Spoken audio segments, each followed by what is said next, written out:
What's up everyone, I'm Dan and thanks to Future Friend Games for the review code for Summerhouse on the Nintendo Switch systems. Summerhouse is the kind of game that immediately tells you what sort of experience you're in for. There are no high stakes, no timers, no enemies and absolutely no pressure. Instead, this tiny built-in sandbox focuses entirely on creativity, atmosphere and relaxation. It's a game designed to help you switch off for a while and simply build cozy little homes at your own pace. From the very start, Summerhouse nails its relaxing vibe. The soft visuals, calming soundtrack and slow-paced structure make it feel comforting almost instantly. Whether you're building beside the sea, tucked away in the mountains or putting together a quiet city street, there's a peaceful charm to the whole experience. It's the kind of game you load up after a long day when you don't want to think too hard or deal with stressful mechanics. The core gameplay is incredibly simple. You choose a setting and begin placing building pieces to create houses, shops or entire neighborhoods. Walls, roofs, windows, signs and decorative pieces can all be mixed together however you like. There are no rules and no objectives, which is both one of the game's strengths and one of its weaknesses. If you enjoy pure sandbox creativity, Summerhouse gives you the freedom to experiment and slowly piece together something unique. Some players will likely spend hours carefully designing little seaside towns or compact city blocks. However, the game doesn't do a very good job of teaching you the basics. There's very little guidance, meaning the opening moments are filled with trial and error as you attempt to understand how different parts connect together and how the controls work. Normally, that wouldn't be too much of an issue in a cozy game, but Summerhouse also suffers from controls that don't always feel intuitive. Positioning pieces can sometimes be awkward, especially when trying to line things up exactly how you want them. There were moments where I felt like I was fighting against the controls more than I was actually building. This problem becomes more noticeable because there's no touchscreen support on Nintendo Switch. Considering the game's relaxed building focus, touchscreen controls in handheld mode could have made placing and adjusting parts far smoother. Even support for the Nintendo Switch 2 mouse controls could have gone a long way in improving the experience. Instead, using analog sticks to move and position pieces often feels clunky, especially when precision is important.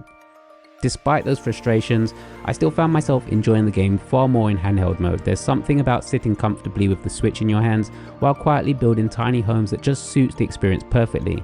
The visuals look crisp on the smaller screen and the cozy atmosphere feels more personal and immersive that way. One feature I particularly enjoyed was the ability to change the weather and time of day. It sounds like a small addition, but it genuinely changes the mood of your creations. Watching a warm sunset fall over your little neighborhood or seeing rain pour down on a quiet street adds a lot of atmosphere. It helps make your builds feel lived in and gives you another way to appreciate what you've created. As you continue building, new blocks and items unlock over time. The overall selection of pieces isn't massive, but there's enough variety to encourage experimentation. You can add bits of landscaping, signs and decorative elements to make each build feel distinct.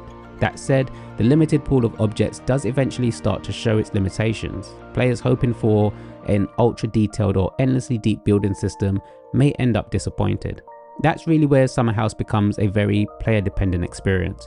Your enjoyment and replayability will almost entirely come down to how much satisfaction you personally get from creating new builds. If you're the kind of player who loves slowly crafting cozy spaces and experimenting with layouts, there's definitely something relaxing here. If you need goals, progression systems or meaningful challenges to stay engaged, you may quickly lose interest.